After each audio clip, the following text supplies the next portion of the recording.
Our big focus this hour on the final day of his 3 States of America. Prime Minister Modi will be addressing the United Nations Summit of the Future at the UN's office in New York. The two-day summit started on Sunday, September 22nd, 2024, 2 days before the high-level meeting of world leaders begins at the Sprawling UN compound in New York City. UN Secretary General Antonio Guterres has issued the challenge a year ago after sounding a global alarm about the survival of humanity and the planet. He asked world leaders to make a new commitment to multilateralism, which he termed as the foundation of the UN. Apart from this, in his inaugural address, the UN Secretary General also spoke about how there needs to be reform on important issues like existing financial institutions and how countries need to come together to find solutions for the same. He further stated that 21st century problems require 21st century solutions in order to meet the rapidly changing world. The United Nations General Assembly has adopted a pact for the future, which the UN Secretary General Antonio Guterres described as a landmark agreement that is a step change towards more effective, inclusive, networked multilateralism.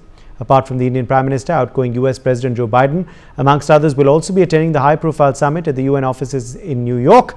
The US President will be delivering his farewell address to the Assembly. French President Emmanuel Macron will also be attending, Chinese President Xi Jinping, as well as Russian President Vladimir Putin. Bangladesh Interim Chief Mohammad Yunus are all expected to attend.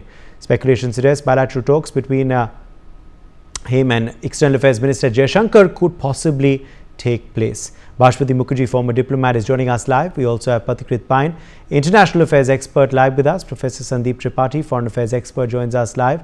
Dr. Sharat Kohli, senior economist, is also live with us on the broadcast. Let me begin with you first, Ambassador Mukherjee. What do you believe is going to be top of the agenda for the Prime Minister in his address at this summit? Well, I do hope that he is going to focus on the importance of multilateral reform and Security Council reform, because if there is one institution that does not reflect the reality of the 21st century, that is the composition of the P5 in the Security Council. That reflects the powers that were victorious after World War II. It does not reflect the power structure of today. So if the UN wants to retain its relevance, and if the UN Secretary General is serious in what he says, that we cannot expect to leave for our grandchildren a world which was built by our grandparents, I agree with that sentiment, then in that case, the first thing he has to do is to ensure that a country like India, an emerged country like India, and as far as its economy is concerned, Dr. Kohli is better qualified than me to comment on it, but we are at 5th place. We will reach 3rd place soon. We are Viksit. We are going to become more Viksit. And to keep us out of the Security Council at a time when international peace and security is at a dangerous crisis point with storm clouds on both sides of the European continent, well, I would say that Security Council reform is a must and has to be pushed through. And therefore, those countries that are saying that they agree with the fact, I hope when it comes to reality, they will support India's candidature, which has been trailing for years because of stalemated negotiations due to positions taken by countries who have even offered India what you would call in India, Uday, the difference between a first class and a third class seat in the train.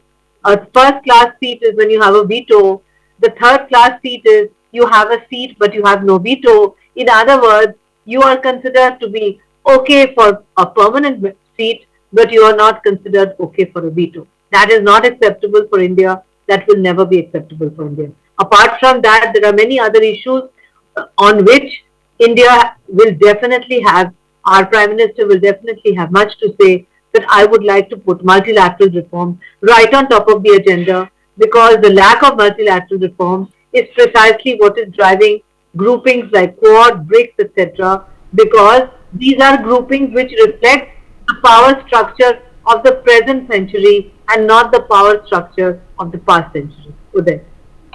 Yes, let me in fact also quickly then rope in Pathikrit Pain. Pathikrit, on the focus of Prime Minister's address at this summit, what do you believe it will be, and what do you make of the other moot points as well that are coming out from this particular summit in New York?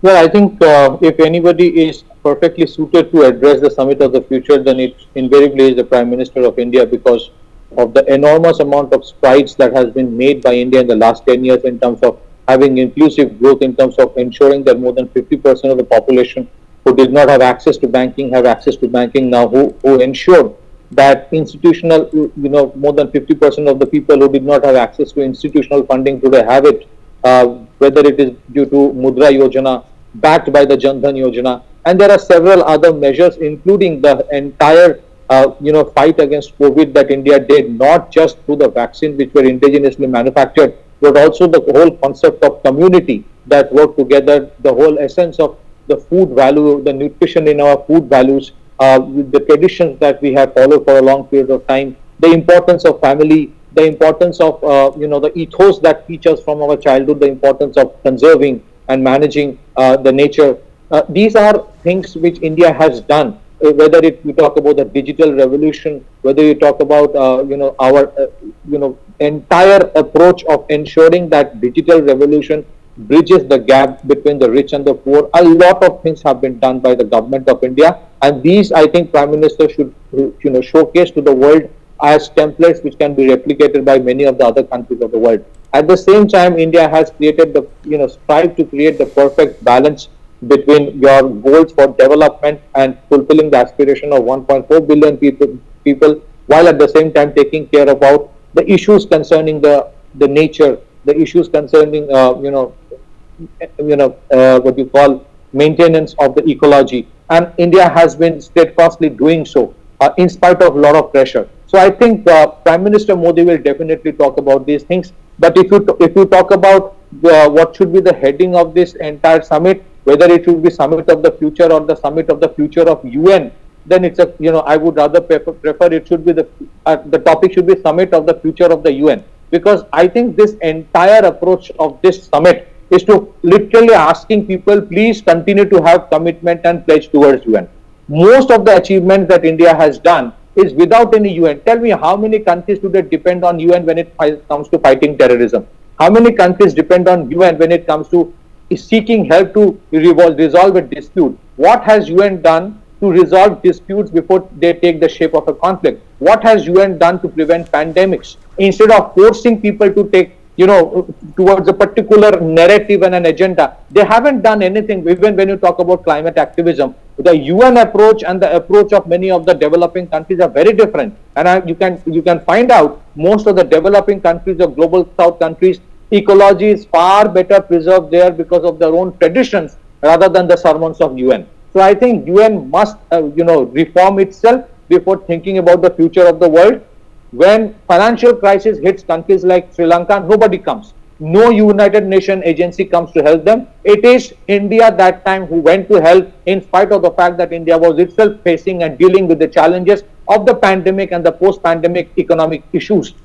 So I think India, as a voice of the global south, is telling to the world that it is time that you reform yourself, or we will have entirely different organizations of our own to deal with our own problems.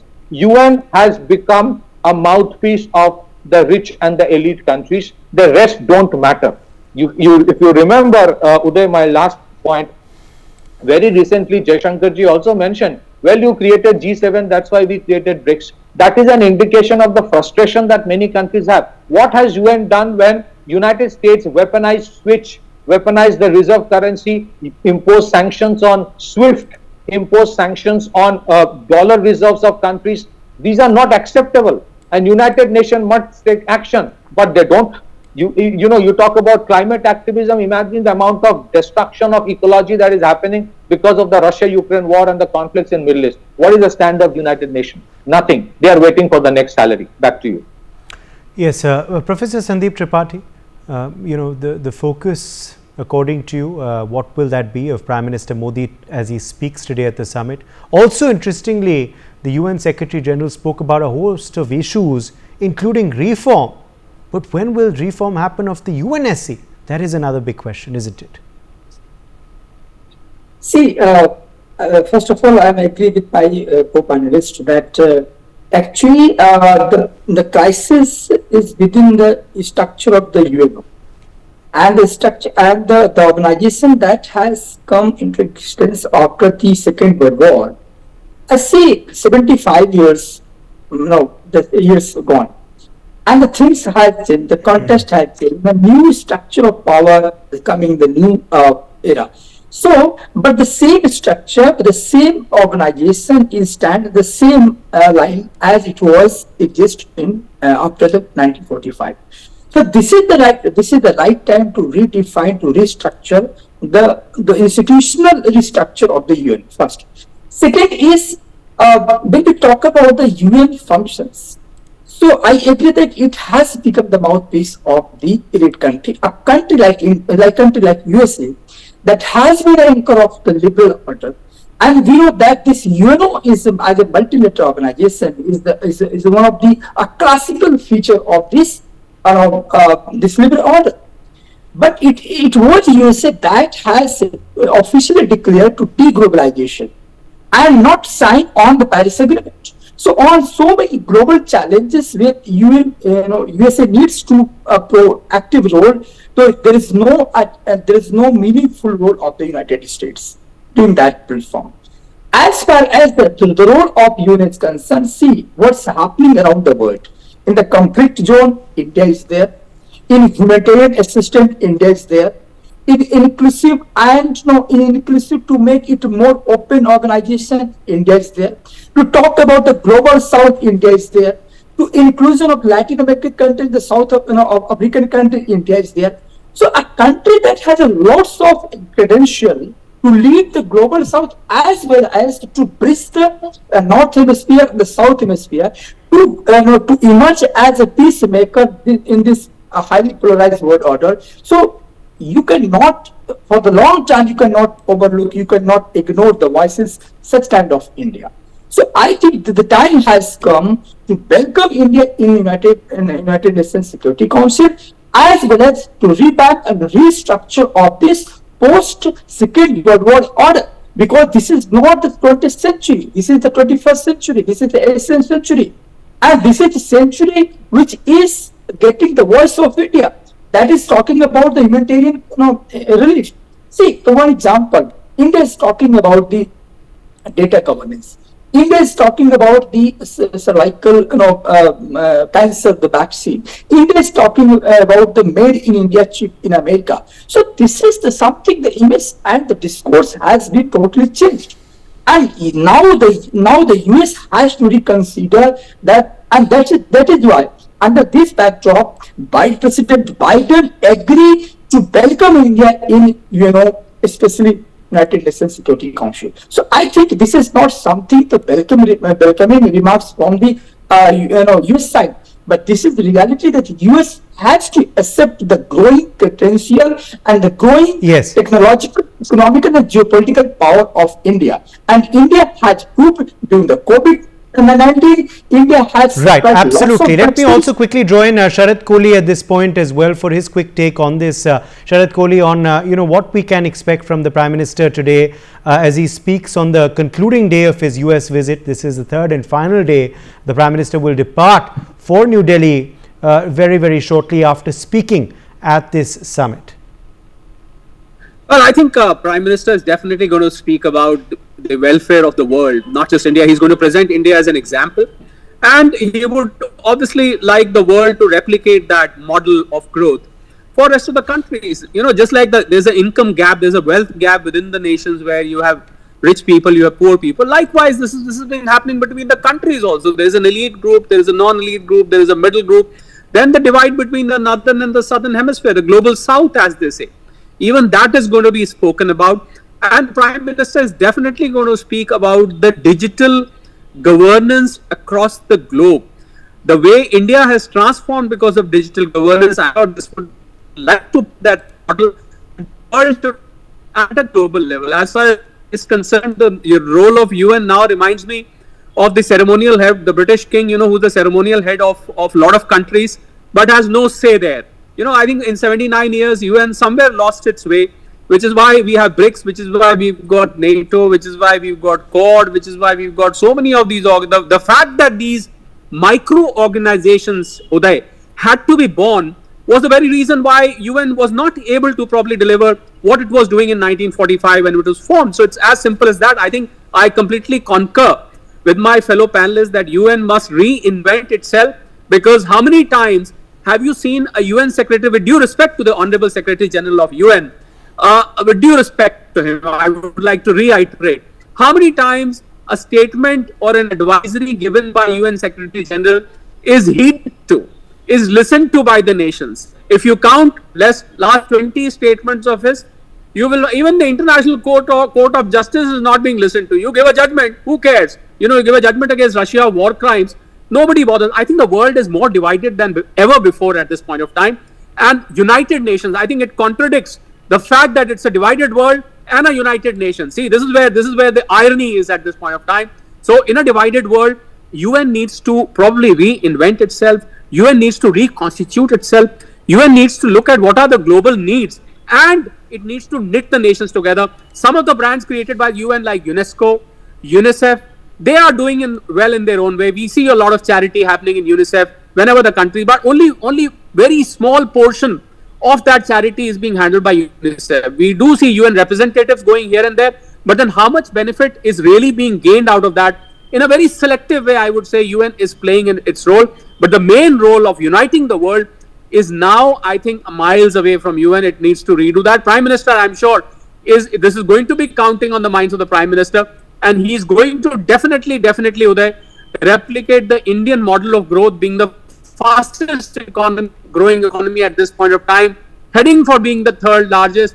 I think Prime Minister is going to reiterate this fact and is going to present a model to the UN that this is what the nations can carry as a message. If you want to grow, go digital. If you want to grow, invest in infrastructure. If you want to grow, bring to the mainstream the people who are standing last in the queue. That is the model to grow, and there are plenty of such people across the world in plenty of countries. We need not only talk about America. We need not talk about the top 5 or 6 nations, G20, G7, these groups. Talk about that enough.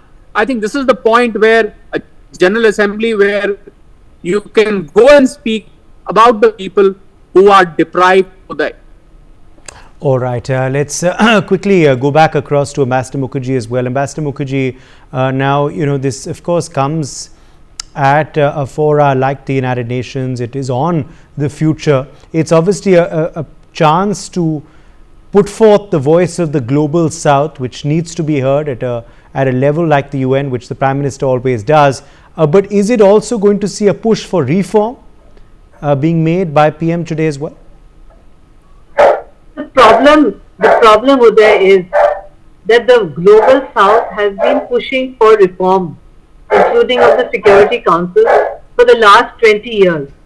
But the manner in which the Charter of the United Nations was drawn up when 2/3 of the world was under colonial rule means that any call for reform, including of the Security Council, needs to be agreed to by all the P5 members. In other words, if 2/3 of the UN General Assembly, voting simultaneously with the Security Council, calls for UN reform and calls for, as an example, India to become part of the permanent member and with a veto power, it can be vetoed by any one P5 country. In this case, it doesn't need much imagination to understand that among the 5 P5, 4 have endorsed India's candidature and 1 has not endorsed India's candidature and will veto it.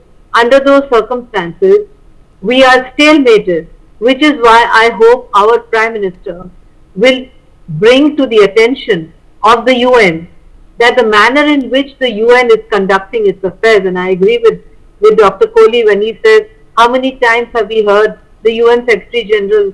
Did he speak during the pandemic? Has he spoken during the conflict in Ukraine?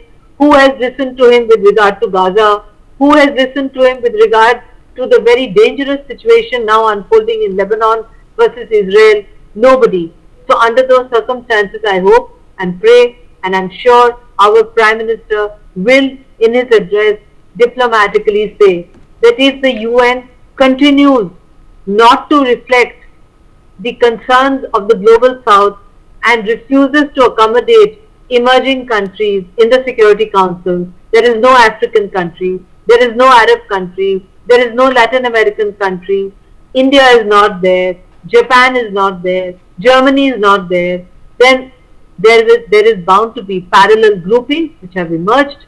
The G20, the BRICS, the Quad, and these groupings will continue to play a more and more important role, which will serve to further undermine multilateralism the way we were brought up to understand as classical diplomats. I would also agree that there are some specialized agencies which still continue to play an important role. UNESCO and UNICEF has been readily correctly pointed out by Dr. Kohli. I would add UNDP, though it focuses more on LDCs, but unfortunately they do not represent the UN as a whole, and therefore it is imperative that the UN gets down to the task of reforming the UN Security Council so that it reflects the power structure of the 2024 world and not the power structure of 1947. That is most important, and that is something in which I have to say, Uday, I am profoundly pessimistic. I don't think it's going to happen in a while. Uday. Okay. Sumit Peer, do you believe AI is top of the mind of global leaders right now? Are the wars top of their mind? Is climate and the climate crisis something to be focused on, as the UN Secretary General also said? Or is it economic inequality, which is the focus of global leaders currently, who all will be in attendance at this summit?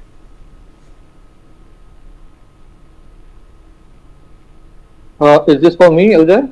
Sumit Peer? Sumit ji is not here. Okay, I think we seem to have lost Sumit, unfortunately. Patikrit, yes, please take that. Well, there are two things. First of all, people will only think about ecology and conservation when their stomachs are filled, and therefore it is important for the United Nations to take more stringent steps to prevent conflicts, because conflicts in the Russia-Ukraine theater or the Middle Eastern theater are raising the price of essential commodities. That's number one. Secondly, sustainable development goal is all fine, but UN has become nothing but a bloated bureaucracy today, which increasingly tries to interfere in the affairs of countries. Each country should be given the autonomy to decide how they want to achieve those goals. India achieved many of these goals because India was not under pressure. India did it in its own way. Every country has its unique style, challenges, perspectives, and issues to deal with. So United Nations needs to be far more autonomous. It needs to be far more, it has to give space to the Global South. It has to listen to the Global South. And it cannot remain a club of an exclusive few who will decide what is good for the rest. So most importantly, reform is extremely important. Today, I think what is happening is this: UN must reform and perform, or it will perish. Because already, as we can witness, UN continues to be there, but most of the countries, including the likes of India, have started moving elsewhere. There's a customary event. Prime Minister will go and speak about the achievements of India. But a Voice of Global South Forum has 123 members. Global South countries look up to India than to look somewhere else. BRICS is coming up in a big way as a forum to deal with issues. I think United Nations needs to deal with every kind of thing, and first and foremost, they need to introspect. Back to you. Okay. Sharad Kohli, I'll leave the last word to you. Well, I think I completely agree with Patikrit in this case, but Prime Minister definitely is going to take up the climate issue, which you rightly mentioned, because India has made strides. India has beaten its own target. The kind of investment India is making, despite restrained and constrained resources, despite the world not contributing, I think is going to be put forth on the table. Well, Prime Minister openly may not like to criticize United Nations and its identity and its evolution, but then in a subtle way, I think that message is going to be conveyed. But on the table, in the forefront today, would be the things which India has done in the last 10 years, which has brought India to the mainstream, to the forefront. I think that will definitely be tabled, and he would invite the world to come and invest in India, come and partner with India and replicate this growth model of the India as a country. For more such videos, subscribe to the NewsX YouTube channel, hit the bell icon.